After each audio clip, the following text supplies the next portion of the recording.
ಇವತ್ತು ಇನ್ನೊಂದು ನಾವು ಒಂದು ಎಮರ್ಜೆನ್ಸಿ ಕ್ಯಾಬಿನೆಟ್ ಮೀಟಿಂಗ್ ಅನ್ನ ಇಟ್ಕೊಂಡು ಈಗ ಅದೇ ಮುಗಿಸಿ ನಾವೆಲ್ಲ ಬಂದಿದ್ದೇವೆ. ತಮ್ಗೆಲ್ಲ ಗೊತ್ತಿದೆ, ಗವರ್ನರ್ ಅವರು ಈಗಾಗಲೇ ಮುಖ್ಯಮಂತ್ರಿಗಳ ಪ್ರಾಸಿಕ್ಯೂಷನ್ಗೆ ಅನುಮತಿಯನ್ನ ಕೊಟ್ಟಿದ್ದಾರೆ.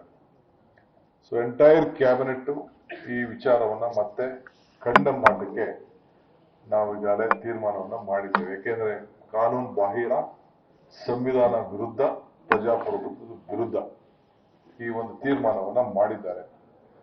ನಾವೆಲ್ಲ ಸೇರಿ ಒಗ್ಗಟ್ಟಿನಿಂದ ಈ ವಿಚಾರದಲ್ಲಿ ಕ್ಯಾಬಿನೆಟ್ ಇದನ್ನ ಕಂಡಮ್ ಮಾಡಿದೆ. ಇವ್ರು ಮಾಡಿದಂತ ತೀರ್ಮಾನ ಸರಿ ಇಲ್ಲ ಅಂತ ಹೇಳಿ. ಮುಖ್ಯವಾಗಿ ಒಂದು ಬಹಳ ಪ್ರಮುಖವಾದಂತಹ ಒಂದು ತೀರ್ಮಾನ ಏನಂದ್ರೆ, ಇಡೀ ಕ್ಯಾಬಿನೆಟ್ ಮತ್ತು ಪಕ್ಷ ಎರಡೂ ಸೇರಿ ನಾವೆಲ್ಲ ಒಗ್ಗಟ್ಟಿನಿಂದ ಕರ್ನಾಟಕ ರಾಜ್ಯದ ಮುಖ್ಯಮಂತ್ರಿಗಳ ಪರವಾಗಿ ಇದ್ದೇವೆ. ಯಾವ ಕಾರಣಕ್ಕೂ ಯಾವ ಒತ್ತಡಕ್ಕೂ ಕೂಡ ಮಣಿದು ರಾಜೀನಾಮೆ ಕೊಡುವಂತ ಪ್ರಶ್ನೆ ಉದ್ಭವ ಆಗುವುದಿಲ್ಲ. It is A firm commitment of the cabinet, government and the entire legislators. ಇದು ನಮ್ಮ ಪಕ್ಷದ ತೀರ್ಮಾನ. ರಾಷ್ಟ್ರೀಯ ಎಐಸಿಸಿ ಇಂದ ಹಿಡಿದು ಕೆಳಗಡೆ ಇರೊಬ್ಬ ಕಾರ್ಯಕರ್ತರು ಕೂಡ ಇದು ಒಂದು ಅಚಲವಾದಂತ ನಿರ್ಧಾರ. ಇದನ್ನ ನಾನು ಈ ಸಂದರ್ಭದಲ್ಲಿ ತಮಗೆ ತಿಳಿಸಲಿಕ್ಕೆ ನಾನು ಪ್ರಯತ್ನ ಮಾಡ್ತಾ ಇದ್ದೇವೆ. ಸೊ ಇಡೀ ನಮ್ಮ ಕಾರ್ಯಕರ್ತರು ಕೂಡ ನಾನು ಬೇರೆ ಬೇರೆ ಏನೇನು ವಿಚಾರ ಇದೆ ನಾನು ಬೇರೆ ಪ್ರೆಸ್ ಕಾನ್ಫರೆನ್ಸ್ ನಾನು ತಿಳಿಸ್ತೇನೆ.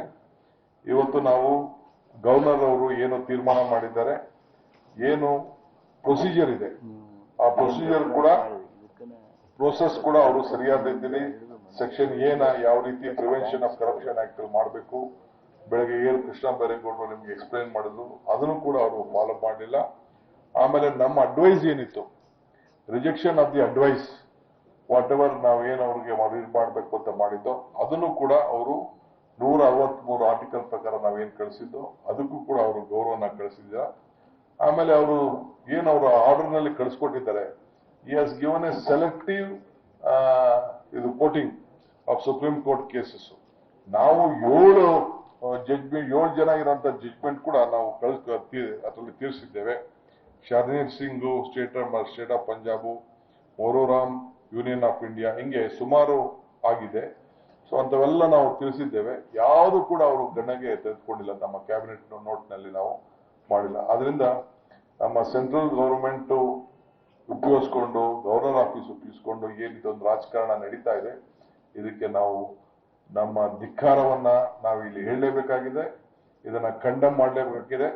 ಇಲ್ಲಿ ಕಾನ್ಸ್ಟಿಟ್ಯೂಷನ್ ಹೆಡ್ ಇಟ್ಕೊಂಡು ಇಲ್ಲಿ ನಮ್ಮ ಏನು ಈ ರಾಜ್ಯದ ಒಂದು ಗೌರವಾನ್ವಿತವಾದಂತ ಆ ಸಂಸ್ಥೆ ಇದೆ, ಆ ಸಂಸ್ಥೆಗೆ ಒಂದು ದೊಡ್ಡ ಅಪಮಾನ ಇವತ್ತು ಆಗ್ತೇವೆ.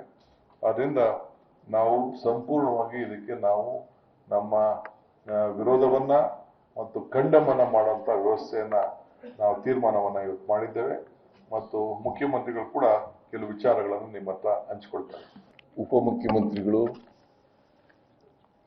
ನಮ್ಮ ಪಕ್ಷದ ಅಧ್ಯಕ್ಷರು ಆದಂತ ಡಿ.ಕೆ. ಶಿವಕುಮಾರ್ ಅವರೇ, ಎಲ್ಲ ಮಂತ್ರಿಮಂಡಲದ ಮಾನ್ಯ ಸದಸ್ಯರುಗಳೇ, ಮಾಧ್ಯಮದ ಸ್ನೇಹಿತರೆ, ಈಗಾಗಲೇ ಇವತ್ತು ತುರ್ತಾಗಿ ಸಚಿವ ಸಂಪುಟದ ಸಭೆ ಕರೆದಿದ್ದರ ಉದ್ದೇಶವನ್ನ ಡಿ.ಕೆ. ಶಿವಕುಮಾರ್ ಅವರು ಪ್ರಸ್ತಾಪ ಮಾಡಿದ್ದಾರೆ. ಮತ್ತೆ ಪ್ರಮುಖವಾಗಿ ನಾವು ಏನೇನು ಚರ್ಚೆ ಮಾಡೋದು, ಏನು ನಿರ್ಣಯಗಳನ್ನು ತಗೊಂಡು ಅವುಗಳ ಬಗ್ಗೆನೂ ಕೂಡ ಪ್ರಸ್ತಾಪ ಮಾಡಿದ್ದಾರೆ. ನಾನು ಈ ಸಂದರ್ಭದಲ್ಲಿ ಡಿ.ಕೆ. ಶಿವಕುಮಾರ್ ಅವರಿಗೆ ಮತ್ತು ಇತರ ಎಲ್ಲ ಸಚಿವ ಸಂಪುಟದ ಸಹೋದ್ಯೋಗಿಗಳಿಗೆ ನನ್ನ ಹೃತ್ಪೂರ್ವಕ ಧನ್ಯವಾದಗಳನ್ನು ಸಲ್ಲಿಸಲಿಕ್ಕೆ ಬಯಸ್ತಾ ಇದ್ದೇನೆ. ಕಾರಣ ಯಾಕಪ್ಪ ಅಂತಂದ್ರೆ, ಇಡೀ ಸಚಿವ ಸಂಪುಟ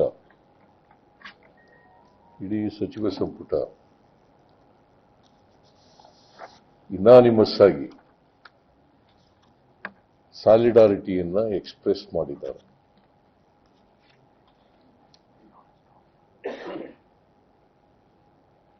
ಪಕ್ಷ ಕೂಡ ಇದನ್ನ ಎಕ್ಸ್ಪ್ರೆಸ್ ಮಾಡಿದೆ.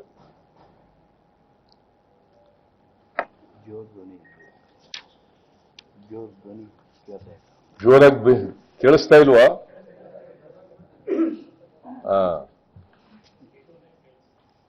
ಕೇಳಿಸ್ತಾ ಇದೆಯಾ? ಮೊದಲು ಕೇಳಿಸ್ತಾ ಇರ್ಲಿಲ್ವಾ? Okay okay.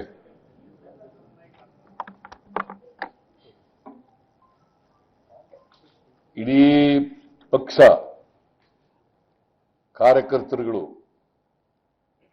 ಶಾಸಕರುಗಳು, ಸಚಿವರುಗಳು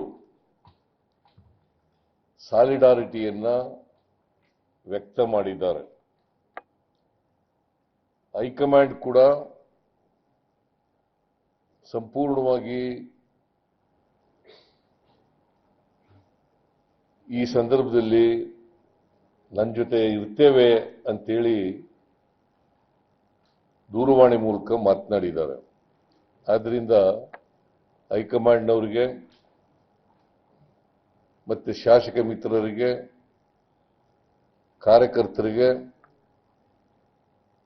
ಎಲ್ಲ ಲೋಕಸಭಾ ರಾಜ್ಯಸಭಾ ಸದಸ್ಯರುಗಳಿಗೆ ಎಲ್ಲರಿಗೂ ಕೂಡ ನಾನು ಈ ಸಂದರ್ಭದಲ್ಲಿ ಧನ್ಯವಾದಗಳನ್ನು ಹೇಳಲಿಕ್ಕೆ ಬಯಸ್ತಾ ಇದ್ದೇನೆ. ಈಗಾಗಲೇ ಡಿ ಕೆ ಶಿವಕುಮಾರ್ ಅವರು ಪ್ರಸ್ತಾಪ ಮಾಡದಂತೆ ರಾಜ್ಯಪಾಲರು ತಗೊಂಡಿರ್ತಕ್ಕಂಥ ತೀರ್ಮಾನ, ನನ್ನನ್ನು ಪ್ರಾಸಿಕ್ಯೂಟ್ ಮಾಡಬೇಕು ಅಂತೇಳಿ ಮೂಡಾ ಪ್ರಕರಣದಲ್ಲಿ ತೆಗೆದುಕೊಂಡಿರ್ತಕ್ಕಂಥ ತೀರ್ಮಾನ, ಅದು ಕಾನೂನು ಬಾಹಿರವಾದ ತೀರ್ಮಾನ, ಅಸಂವಿಧಾನಿಕವಾಗಿರ್ತಕ್ಕಂಥ ತೀರ್ಮಾನ, ಮತ್ತೆ ಯಾವ ದೃಷ್ಟಿಕೋನದಿಂದಲೂ ಕೂಡ ಅದು ಇಲ್ಲೀಗಲ್ ಆಗಿದೆ ಅಂತೇಳಿ ಇಡೀ ಸಚಿವ ಸಂಪುಟ ಅದನ್ನ ತೀರ್ಮಾನಿಸಿದೆ. ಅದರಿಂದ ಸಚಿವ ಸಂಪುಟ ಸಂಪೂರ್ಣವಾಗಿ ಅದನ್ನ ಕಂಡೆಮ್ ಮಾಡುತ್ತದೆ.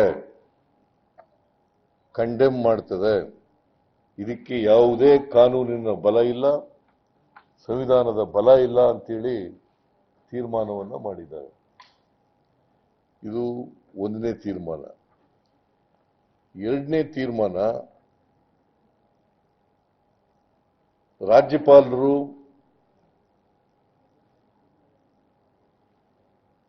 ಅವರು ಈ ದೇಶದ ರಾಷ್ಟ್ರಾಧ್ಯಕ್ಷರ ಪ್ರತಿನಿಧಿಗಳು, ಅವರು ಸಂವಿಧಾನದ ಪ್ರತಿನಿಧಿಗಳಾಗಿ ಕೆಲಸ ಮಾಡಬೇಕು. ಅದನ್ನು ಬಿಟ್ಟು ಕೇಂದ್ರ ಸರ್ಕಾರದ ಪ್ರತಿನಿಧಿಗಳಾಗಿ ಕೆಲಸ ಮಾಡಬಾರದು. ಕೇಂದ್ರ ಸರ್ಕಾರದ ಪ್ರತಿನಿಧಿಗಳಾಗಿ ಕೆಲಸ ಮಾಡಬಾರದು. ಭಾರತೀಯ ಜನತಾ ಪಕ್ಷದ ಪ್ರತಿನಿಧಿಯಾಗಿ ಕೆಲಸ ಮಾಡಬಾರದು. ಅದನ್ನ ಈ ಪ್ರಕರಣದಲ್ಲಿ ಅವರು ಕಾನೂನು ರೀತಿಯ ನಡ್ಕೊಳ್ಳದೇ ಇರೋದರಿಂದ ಕೇಂದ್ರ ಸರ್ಕಾರದ ಪ್ರತಿನಿಧಿಯಾಗಿ ಕೆಲಸ ಮಾಡಿದ್ದಾರೆ. ಈ ನಡವಳಿಕೆಯನ್ನ ಸಚಿವ ಸಂಪುಟ ಅತ್ಯಂತ ತೀವ್ರವಾಗಿ ಖಂಡಿಸಿದೆ.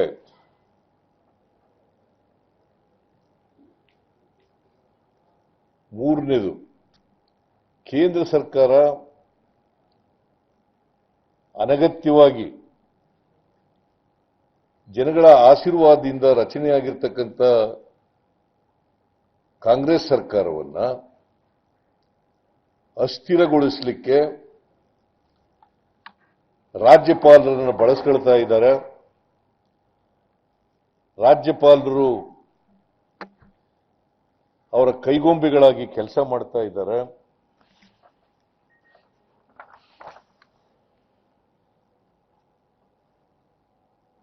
ಮತ್ತೆ ಅವರು ಈ ರೀತಿ ನಡ್ಕೊಳ್ತಾ ಇರೋದ್ರಿಂದ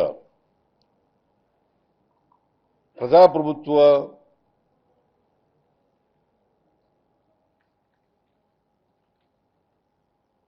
ಮೂಲಭೂತ ತತ್ವಕ್ಕೆ ಅಪಾಯ ಆಗ್ತದೆ.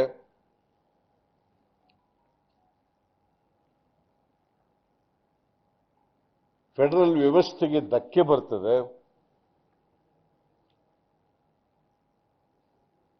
ಅದರಿಂದ ಅವರ ನಡವಳಿಕೆ ಪ್ರಜಾಪ್ರಭುತ್ವಕ್ಕೆ ವಿರುದ್ಧವಾಗಿರ್ತಕ್ಕಂಥ, ಫೆಡರಲ್ ವ್ಯವಸ್ಥೆಗೆ ವಿರುದ್ಧವಾಗಿರ್ತಕ್ಕಂಥ ನಡವಳಿಕೆ ಇರೋದ್ರಿಂದ ಇದನ್ನ ತೀವ್ರವಾಗಿ ನಾವು ಖಂಡಿಸಿದ್ದೇವೆ. ಆಮೇಲೆ ಬಹುಶಃ ಕೃಷ್ಣ ಬೈರೇಗೌಡರು ಬೆಳಿಗ್ಗೆ ನಿಮಗೆಲ್ಲ ಒಂದು ಕೇಂದ್ರ ಸರ್ಕಾರ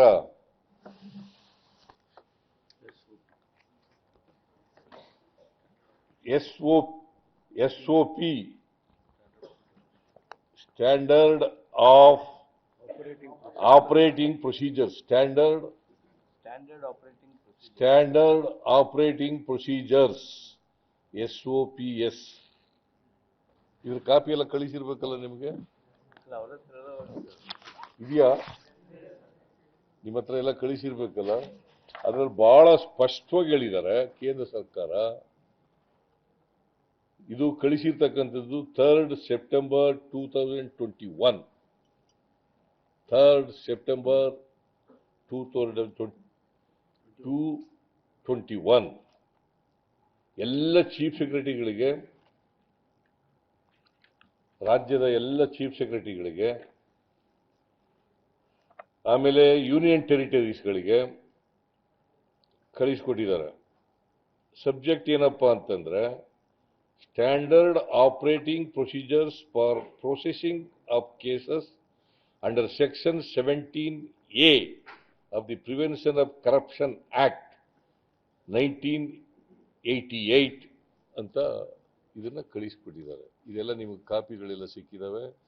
ದಯಮಾಡಿ ಇದನ್ನ ತಾವೆಲ್ಲರೂ ಕೂಡ ಒಂದ್ಸಾರಿ ನೋಡಬೇಕು ಅಂತೇಳಿ ನಿಮ್ಮಲ್ಲಿ ಮನವಿಯನ್ನ ಮಾಡಲಿಕ್ಕೆ ಬಯಸ್ತಾ ಇದ್ದೇನೆ. ಸೊ ಇದನ್ನ ನೋಡಿದಾಗ ನೀವು ಬಹಳ ಸ್ಪಷ್ಟವಾಗಿ ಗೊತ್ತಾಗುತ್ತೆ, ರಾಜ್ಯಪಾಲರು ಕಾನೂನು ಬಾಹಿರವಾಗಿ ಇಲ್ಲೀಗಲ್ ಆಗಿ ಸ್ಯಾಂಕ್ಷನ್ ಕೊಟ್ಟಿರ್ತಕ್ಕಂಥದ್ದು ಇಲ್ಲೀಗಲ್ ಅಂತಕ್ಕಂಥದ್ದು ಬಹಳ ಸ್ಪಷ್ಟವಾಗಿ ಗೊತ್ತಾಗುತ್ತೆ. ಸೊ ಅದರಿಂದ ಇವ್ರಿಗೆ ಜುರಿಸ್ಟಿಕ್ಷನೇ ಇಲ್ಲ, ನಂಬರ್ 1. ನಂಬರ್ 2, ಅವರು ಸ್ಯಾಂಕ್ಷನ್ ಕೊಟ್ಟಿರೋದು ಕೂಡ. ರಾಜ್ಯಪಾಲರ ವಿರುದ್ಧ ಸಂಪುಟ ಸಭೆಯಲ್ಲಿ ಖಂಡನ ನಿರ್ಣಯ. 3 ನಿರ್ಣಯವನ್ನ ಅಂಗೀಕರಿಸಿದ ಇವತ್ತು ಸಂಪುಟ ಸಭೆ. ರಾಜ್ಯಪಾಲರ ವಿರುದ್ಧ ಖಂಡನ ನಿರ್ಣಯವನ್ನ ಮಂಡಿಸಲಾಗಿದೆ. ಸಿಎಂ ಸಿದ್ದರಾಮಯ್ಯ ಅವರು ಅದರ ಬಗ್ಗೆ ಮಾಹಿತಿಯನ್ನು ಕೊಡ್ತಾ ಇದ್ರು. ಅದರ ಜೊತೆಗೆ ಒಂದ್ ಲೈನ್ ನಿರ್ಧಾರವನ್ನು ತೆಗೆದುಕೊಂಡಿರುವಂತಹದ್ದು, ಯಾವುದೇ ಕಾರಣಕ್ಕೂ ಸಿಎಂ ಸಿದ್ದರಾಮಯ್ಯ ರಾಜೀನಾಮೆಯನ್ನ ಕೊಡಲ್ಲ ಅಂತ ಹೇಳಿ ಕೇಂದ್ರದಿಂದ ಸರ್ಕಾರವನ್ನು ಅಸ್ಥಿರಗೊಳಿಸುವಂತಹ ಯತ್ನ ಆಗ್ತಾ ಇದೆ.